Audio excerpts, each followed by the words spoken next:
Good morning students. આપણે આગળના last વિડીયોમાં HTML પોર્શન કમ્પ્લીટ કર્યો. હવે આજે આપણે 5મો પાઠ એટલે કે કેલ્સીનો પરિચય સ્ટાર્ટ કરીશું. તો આપણા અનુક્રમણિકામાં 1 થી 4 પાઠ છે એ HTML પોર્શનના છે.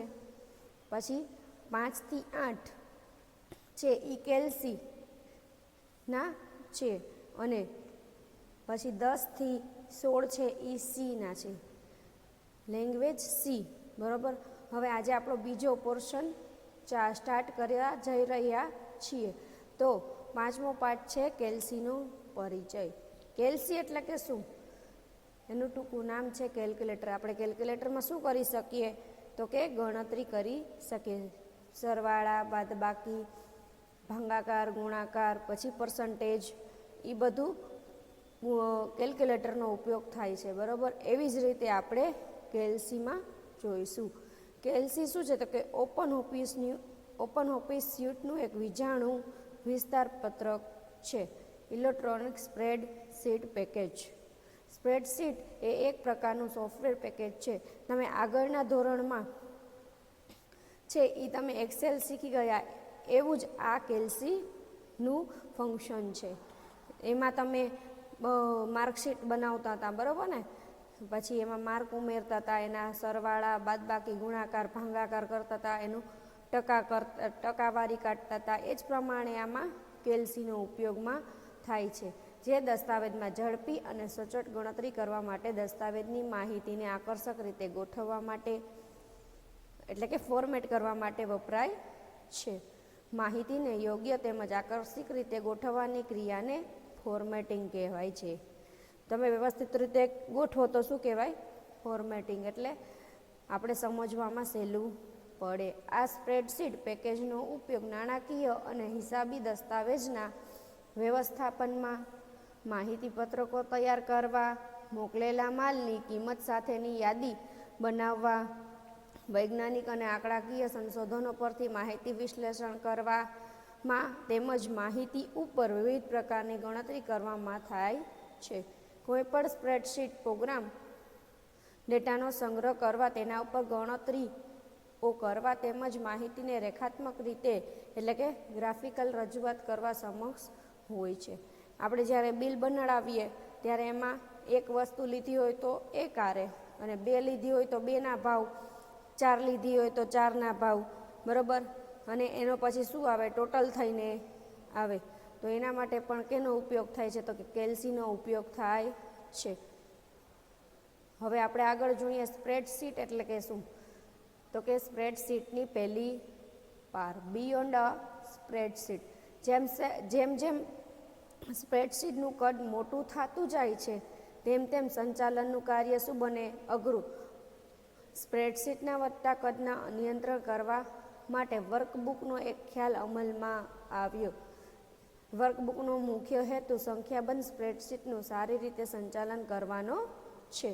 વર્કબુક ઉપરાંત હાલમાં અનેક ઓનલાઈન સ્પ્રેડશીટ પણ લોકપ્રિય બની રહી છે. ઓનલાઈન પણ તમને સ્પ્રેડશીટ મળી રહે છે. અને જ્યારે એક બે હોય તો ઠીક છે, બરાબર.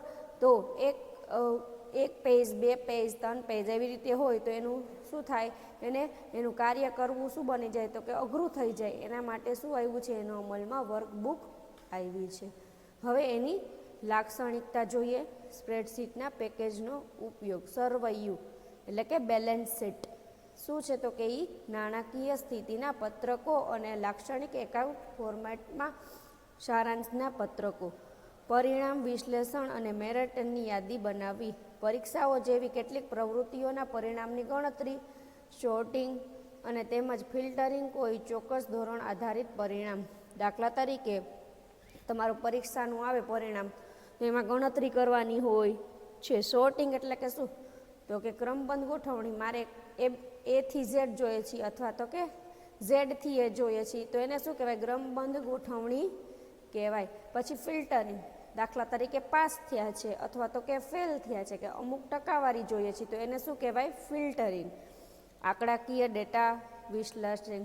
સોર્ટિંગ ક્રમમાં ગોઠવણી, ડેટાની વ્યાખ્યાત વ્યવસ્થિત ગોઠવણી. આંકડાકીય પદ્ધતિઓનો અમલ જેમ કે મધ્યક, મધ્યસ્થ અને સંભાવના વગેરેની ગણતરી કરવી. પછી નાણાકીય કાર્યો, લોનના હપ્તાની ગણતરી, વ્યાજની ગણતરી વગેરે જેવા નાણાકીય કાર્યો. અંગત કાર્યો, વજનનું વ્યક્તિગત રીતે નિયંત્રણ, વિવિધ પ્રવૃત્તિઓ, વસ્તુઓ અને ઘટનાની યાદીનું સંચાલન જેમ કે કોઈ મિજબાની અથવા આગમી ઘટના માટે મહેમાનોની યાદી બનાવી, એ બધું આપણે કેમાં કરી શકીએ છીએ? તો કે સ્પ્રેડશીટમાં કરી શકીએ છીએ. હવે જોઈએ કેલ્સીનો પ્રારંભ. જેવી રીતે આપણે આપણું HTML કરતા હતા તો કેમાં જતા હતા? તો કે અહીંયા એસેસરીમાં, Gedit ટેક્સ્ટ એડિટરમાં. પણ આપણે હવે શું ચાલુ કર્યું? તો કે કેલ્સી. કેલ્સી માટે તમારે એપ્લિકેશન ઉપર ક્લિક કરી અને ઓફિસ અને ઓપન ઓફિસ સ્પ્રેડશીટ, બરોબર, એની ઉપર તમારે જવાનું રહેશે. એટલે કેલ્સી શું થઈ જશે? તમારું સ્ટાર્ટ. જ્યારે સ્ટાર્ટ થશે ત્યારે તમને આવું દેખાશે. આ જે લખેલું છે 1 2 3 4 એ કાંઈ નહીં દેખાય, પણ કેવું દેખાશે? આખું પ્લેન. અને આ બધું દેખાશે, એના ફંક્શન ને ઈ. તો સૌથી પહેલાં તો કે ટાઇટલ બાર. સૌથી પહેલું છે એ શું છે? ટાઇટલ બાર. અહીંયા છે એ પહેલી જ લાઈન. આ બીજું છે એ મેનુ બાર, કે એના મેનુ આપેલા છે. અહીંયા એનું નામ આપેલું છે કે આ શું, કયો પ્રોગ્રામ છે અથવા તો કે કયું સોફ્ટવેર છે. પછી આ ત્રીજું છે એ છે ટૂલ બાર, બરોબર, દેખાય છે બધાને. પછી છે એ એક્ટિવ શેલ. તમે જ્યાં લખતા હશો ત્યાં તમને આવું બ્લેક કલરનું દેખાશે. આ એડ્રેસ છે કે તમે કઈ જગ્યાએ તમારું કર્સર છે, બરોબર. પછી આ કોલમ હેડર. કોલમ હેડર એટલે ABCD, આપણે એક્સેલમાં પણ આવી જ રીતે હોય છે. પછી તો કે રો હેડર, એટલે અહીંયા શું આવશે? 1 2 3 4, એને રો હેડર. અને આને શું કહેવાય? Column header. આ છે એ વર્ક સ્પેસ છે, કે તમે જ્યાં કાર્ય કરો છો એને શું કહેવાય? Work space. આ છે ઝૂમ ટૂલ. અહીંથી તમે નાનું મોટું કરી શકો છો. માઇનસ સાઈડ જાશો તો નાનું થાય, અને પ્લસ સાઈડ જાઓ તો શું થઈ જાય? મોટું. અહીંયા છે સ્ટેટસ બાર, કે તમારે અહીંયા કેટલી સ્પ્રેડશીટ છે અથવા તો તમે કઈ જગ્યાએ છો. હવે છે સીટ ટેબ, એટલે પહેલી સીટ એની ઉપર કરો તો પહેલી સીટ આવે, બીજી સીટ ઉપર ક્લિક કરો તો બીજી સીટ આવે, ત્રીજી ઉપર કરો તો ત્રીજી ઉપર આવે. આ આપણું શું છે? તો કે કેલ્સી કહેવાય. શું કહેવાય? કેલ્સી. ઓપન ઓફિસ કેલ્સી. ટાઇટલ બારમાં એનું ટાઇટલ એટલે કે નામ આપેલું હોય. હવે જોઈએ એના ડિટેલમાં. તો શું છે? તો કે ટાઇટલ બાર. ટાઇટલ બારમાં શું હોય? તો કે હાલમાં ખુલ્લી સ્પ્રેડશીટનું નામ. જો તમે હમણાં જ નવી ફાઇલ ખોલી છે તો સ્પ્રેડશીટનું નામ આપેલું ના હોય. જો આપણે સેવ કરીએ પછી એનું નામ અનટાઇટલ જ્યાં લખેલું છે ત્યાં આવે. જ્યાં સુધી તમે સેવ નહીં કરો ત્યાં સુધી શું આવે? અનટાઇટલ્ડ 1 ઓપન ઓફિસ.org કેલ્સી, બરાબર. તે તમને હાલમાં કઈ વર્કબુકમાં કામ કરી રહ્યા છો તે દર્શાવે છે. હવે જોઈએ મેનુ બાર. મેનુ બાર મેં તમને બતાવ્યું હતું ઈ. મેનુ બારમાં શું આવશે? તો કે file, edit, view, insert, format, tool, data, window અને હેલ્પ. આપણે કોઈ રેસ્ટોરન્ટમાં જઈએ ત્યારે આપણને મેનુ આપે છે ચોઇસીસ માટે, બરાબર ને. ચાઇનીઝ જોઈએ કે પંજાબી જોઈએ છે, કે પાઉંભાજી જોઈએ છે, કે સેન્ડવિચીસ જોઈએ છે, બર્ગર જોઈએ છે, પીઝા જોઈએ છે. એવી રીતે આપણે અહીંયા આ શું છે? તો કે મેનુ, અલગ અલગ જાતના મેનુ. એટલે એક લાઈન ઉપર બધા મેનુ આવેલા છે, એટલે એને શું કહેવાય? Menu bar. તો પેલું ફાઇલ છે, આ મેનુ છે બધાય. ફાઇલમાં શું આવેલું છે? તો કે દસ્તાવેજમાં કામ કરવા માટેના આદેશો, જેવા કે નવી ફાઇલ બનાવવી હોય, અથવા તો કે ફાઇલનો સંગ્રહ એટલે કે સેવ કરવું હોય, પ્રિન્ટિંગ કરવું હોય એટલે કે આપણે એની પ્રિન્ટ કાઢવી હોય, પ્રિન્ટ કરતાં પહેલાં સ્ક્રીન ઉપરનો દેખાવ જોવો હોય એટલે કે પ્રિન્ટ પ્રિવ્યૂ, કે પહેલાં મારે પ્રિન્ટ કરવું છે અને પહેલાં મારે જોવું છે કે મારી પ્રિન્ટ બરોબર છે કે નહીં. પછી એડિટ, દસ્તાવેજમાં સુધારા વધારા કરવા માટેના આદેશો, જેવા કે copy, paste, find and replace વગેરે. હવે મારે દાખલા તરીકે મારું લખેલું છે એને કોપી કરવું છે, એને એવું ને એવું બીજે જોઈએ છે તો શું કરવું પડે? કોપી. અને જ્યાં જોતું હોય ત્યાં જઈને પેસ્ટ. ફાઇન્ડ એન્ડ રિપ્લેસ એટલે કે મારે ભૂલથી લખાઈ ગયું છે એ ગોતી અને રિપ્લેસ કરવું છે, એટલે ફરીથી ત્યાં ચેન્જીસ કરવા છે. હવે વ્યૂ વપરાશકર્તાના સેતુના ઘટકો ઉમેરવા, પાનું પૂરું થાય તેની નિશાની જોવા, પેજ બ્રેક પ્રિવ્યૂ વગેરે.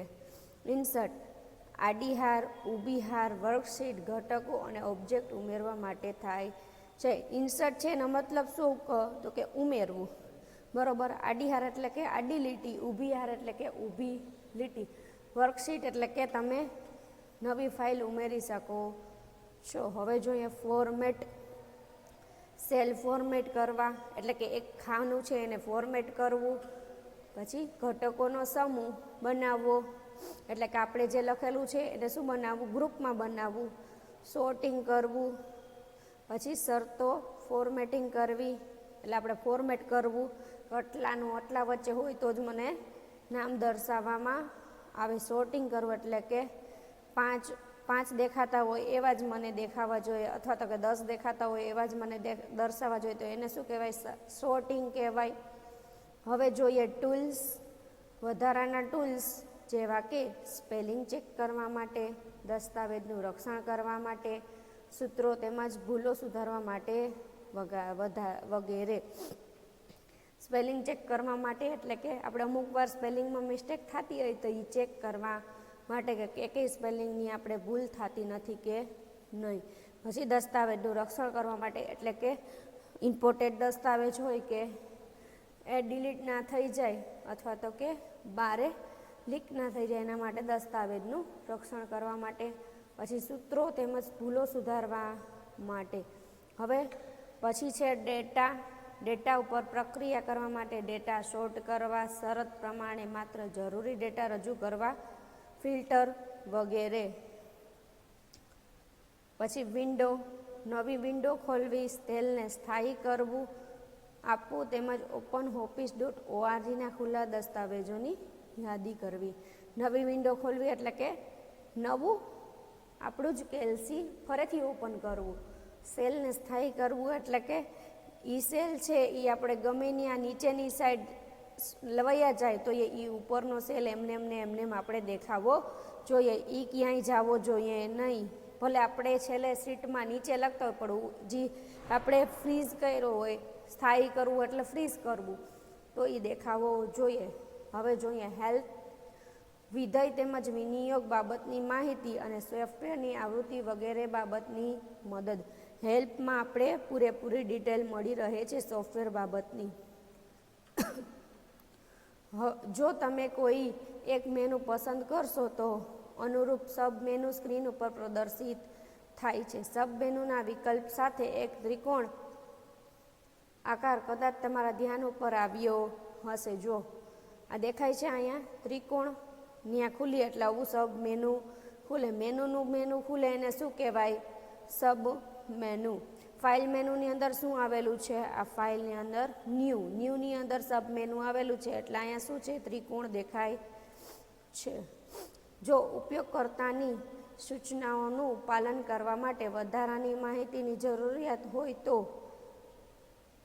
.3 સંજ્ઞા દર્શાવતું એક ડાયલોગ બોક્સ સ્ક્રીન ઉપર પ્રદર્શિત થશે. ધારો કે સેવ એઝ વિકલ્પ કરો છો તો શું થશે તો કે 5.6માં દર્શાવ્યા પ્રમાણે થશે. આપણે ફાઇલમાં જઈને શું આપવાનું, સેવ કરવું હોય ત્યારે સેવ એઝ ઉપર ક્લિક કરવાનું. અહીંયા સેવ એઝ દેખાય છે ત્યાં એટલે આવું ડાયલોગ બોક્સ ઓપન થશે. અહીંયા તમારે શું આપવાનું, નેમમાં નેમ અને ડોક્યુમેન્ટ્સ અને બ્રાઉઝર, બરાબર, અને સેવ ઉપર ક્લિક. એ જ રીતે જો પ્રિન્ટનો વિકલ્પ નિહાળશો તો પ્રિન્ટ વિકલ્પના અંતમાં બિંદુઓની ડોટ પણ તમે જોઈ શકો છો, જેનો અર્થ છે કે અનેક પ્રિન્ટ વિકલ્પો દર્શાવતું એક ડાયલોગ બોક્સ સ્ક્રીન ઉપર પ્રદર્શિત થશે. આપણે આ બધા મેનુ વિશે હવે વધારે જોઈએ. ટૂલબાર. તો ટૂલબારનો ઉપયોગ શું થાય તો કે સૌથી સામાન્ય આદેશોને ટૂલબાર સ્ક્રીન ઉપર જુદા જુદા બટન સ્વરૂપમાં રજૂ કરે છે.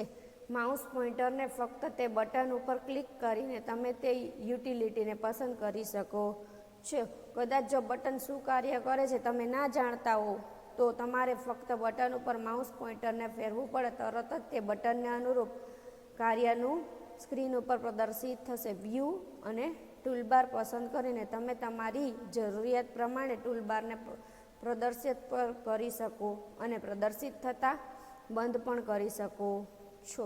હવે ટૂલબાર પણ અલગ અલગ જાતના છે. સૌથી પહેલાં સ્ટાન્ડર્ડ ટૂલબાર, આ દેખાય છે એ તમને શું છે તો કે સ્ટાન્ડર્ડ ટૂલબાર છે. આપણે જે વારંવાર વાપરતા હોઈએ એમાં અહીંયા બધા એના આઇકન દેખાશે. અહીંયા જ્યારે આપણે એની ઉપર લઈ જાય એટલે એનું નામ બતાવે છે. આ છે એ કેના માટે છે તો કે ઓપન માટે છે. ત્યાં આપણે લઈ જાય એટલે નીચે દેખાડશે ઓપન લખેલું. હવે જોઈએ ફોર્મેટિંગ ટૂલબાર. ફોર્મેટિંગ ટૂલબાર એટલે શું? આપણે આપણા સેલમાં ફોર્મેટિંગ કરવું છે. દાખલા તરીકે આપણા લખાણને ચેન્જ કરવું છે, એની સાઇઝને, પછી બોલ્ડ, ઇટાલિક, અંડરલાઇન, પછી આપણે એને એડજસ્ટ કરવું છે, વચ્ચે લેફ્ટ સાઈડ રાખવું એટલે ડાબી બાજુ રાખવું છે, વચ્ચેની સાઈડ, પછી જમણી બાજુ અથવા તો કે બધું સરખી બાજુ. એટલે આ બધું શું કર્યું કહેવાય? ફોર્મેટ કર્યું કહેવાય. આને કહેવાય ફોર્મેટિંગ ટૂલબાર. હવે આ શું છે તો કે ફોર્મ્યુલા બાર, જ્યાં તમારે સૂત્ર લખવાનું રહે. આ છે સેલ કે કયા મારે ખાનામાં લખવું છે એ આપણે અહીંયા સિલેક્ટ કરવાનું રહે છે ને અહીંયા આપણે આપણું સૂત્ર એટલે કે ફોર્મ્યુલા લખવાનું રહે છે, એટલે એને કહેવાય ફોર્મ્યુલા ટૂલબાર. હવે આડી હરોળ, ઊભી હરોળ અને સેલ, બરોબર. આને શું કહેવાય? ઊભું છે એને કોલમ કહેવાય, આડું છે એને રો, અને આને છે એને શું કહેવાય? એક ખાનાને શું કહેવાય? સેલ, બરોબર. દરેક વર્કશીટને ઊભી હરોળ અને આડી હરોળમાં વિભાજિત કરી અને સેલ બનાવવામાં આવે છે. આડી હરોળ અને ઊભી હરોળ ભેગી થાય એટલે શું બની જાય? એક ખાનું બની જાય. એને શું કહેવાય તો કે સેલ કહેવાય. દરેક રો અને કોલમને ક્રમ આપવામાં આવે છે. કોલમને મૂળાક્ષરો અને રોને સંખ્યાથી ઓળખવામાં આવે છે. અને વર્કશીટની ત્રીજી રો આકૃતિ 5.11માં હાઇલાઇટ થયેલી છે. આ છે એ શું છે તો કે રો છે. આ છે કોલમ. કોલમ છે એને ABCD એટલે કે આપણી મૂળાક્ષરોથી આપી છે, અને રો છે એને કેનાથી આપ્યું છે તો કે સંખ્યાથી ઓળખવામાં આવે છે. આ બેયને ભેગી થઈને શું બને તો કે સેલ બને છે. અત્યારે આપણું છે ક્યાં છે ખાનું તો કે કોલમ કઈ કહેવાય તો કે સી, ત્રીજા નંબરની છે એટલે સી. અને કઈ લાઈન ઉપર છે તો કે 7. આપણી આડી લાઈન કઈ છે તો કે 7ની, અને ઊભી લાઈનમાં કઈ છે તો કે સી. તો આને સેલ શું કહેવાય? C7 થર્ડ કોલમ અને 7th રો. ઊભી લાઈન ત્રીજી અને આડી લાઈન 7મી. સેલના ખૂણામાં ભરેલો એક નાનો લંબચોરસ હાઇલાઇટ થયેલો છે જે ઓટોફિલ હેન્ડલ તરીકે ઓળખાય છે, જેની આપણે ચર્ચા શું કરીશું? આગળનામાં કરીશું.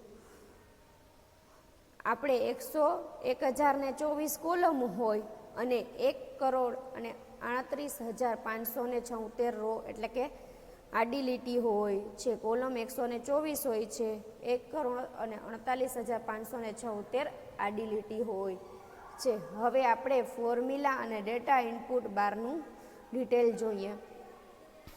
ટૂલબારની તરત નીચે વર્કશીટના ટોચ વિસ્તાર ઉપર એક મોટી ખાલી લીટી ચકાસો. તમે આ પહેલા વિભાગમાં 5.9માં તમે જોયું હશે કે ખાલી જગ્યા વપરાશને ડેટા અને સૂત્રો દાખલ કરવા માટે પૂરી પાડવામાં આવે છે. એકવાર ડેટા દાખલ કરવામાં આવે એટલે તે ચોક્કસ સેલમાં દેખાશે. જે હાલ સેલમાં પસંદ કરેલો હોય તેનું સરનામું ફોર્મ્યુલા બારમાં ડાબી બાજુએ જોવા મળે છે. જમણી બાજુએ FX વડે સૂચવવામાં આવેલ બોક્સ એક વિસ્તાર પૂરો પાડે છે, જેના વડે તમે સેલમાં ડેટા અને સૂત્ર દાખલ કરી શકો છો. હવે કાર્ય વિસ્તાર. અનેક ખાલી સેલની જાળ એક વિસ્તાર બનાવે છે જેમાં વપરાશકર્તાના ડેટા નજરે પડે છે.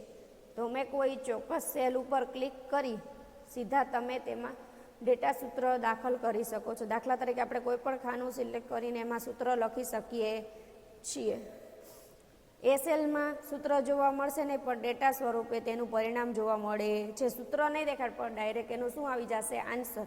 દાખલા તરીકે 5 + 3 કરીશું તો શું આવી જશે? ડાયરેક્ટ 8 આવી જશે એ ખાનાની અંદર. પણ એ 5 + 3 બતાવશે નહીં. હવે ઝૂમ ટૂલ, વર્કશીટને ઝૂમ એટલે કે નાની મોટી કરવા માટે, બરાબર, અહીંથી થઈ શકે છે. આને ઝૂમ ટૂલ કહેવાય. પછી સ્ક્રોલ બાર, અહીંથી ઉપર નીચે આપણે કરી શકીએ એને શું કહેવાય? સ્ક્રોલ બાર કહેવાય. આ બે શું છે? સ્ક્રોલ બાર છે. આ ઊભું થાય અને આ આડું. હવે સ્ટેટસ બાર, કે અહીંયા કેટલી સીટ છે, બરાબર, દસ્તાવેજની હાલની સ્થિતિ બતાવે છે. પસંદ કરેલા સેલનો સરવાળો, પાનાની શૈલી, પસંદ કરવાની રીત, સંગ્રહ ન કરેલા પરિવર્તનના બાર દર્શાવે છે, બરાબર. હવે સીટ ટેબ, આ શું છે? તો કે સીટ ટેબ છે. સીટ 1, સીટ 2 અને સીટ 3, બરાબર. એમાં તમે અલગ અલગ વર્ક કરી શકો છો. સીટ ટેબનો ઉપયોગ કરી દસ્તાવેજની અલગ અલગ વર્કશીટમાં તમે જઈ શકો છો. સીટ ટેબ વર્કશીટ માટે નેવિગેશન ટૂલ તરીકે કામ આપે છે. વર્તમાન સીટ ટેબને સફેદ રંગની પૃષ્ઠભૂમિ ધરાવે છે. દાખલા તરીકે અહીંયા ક્લિક રાખો તો અહીંયા વ્હાઇટ દેખાશે, અહીંયા ક્લિક કરો તો તમને અહીંયા દેખાશે. તમે તીરનો ઉપયોગ કરીને પણ હાલની વર્કશીટની જમણી બાજુ અને સૌથી અંતની બાજુ જમણી બાજુ પર જઈ શકો છો. અહીંયા દેખાય છે, અહીંથી તમે ડાબી અને જમણી બાજુ જઈ શકો છો, અહીંયા બે જગ્યાએ ક્લિક કરીને. હવે આજે આપણે કેલ્સીનો પરિચય જોયો કે કેવી રીતે કેલ્સીનું ખોલીએ એટલે આપણે કેવું દેખાય, આપણે આવું કેલ્સી દેખાશે, બરાબર. જ્યારે પ્રેક્ટિકલી હવે આપણે ટેબલ જોઈશું ત્યારે તમને ખબર પડશે કે કેલ્સી તમારો સોફ્ટવેર કેવો દેખાય છે. Thank you.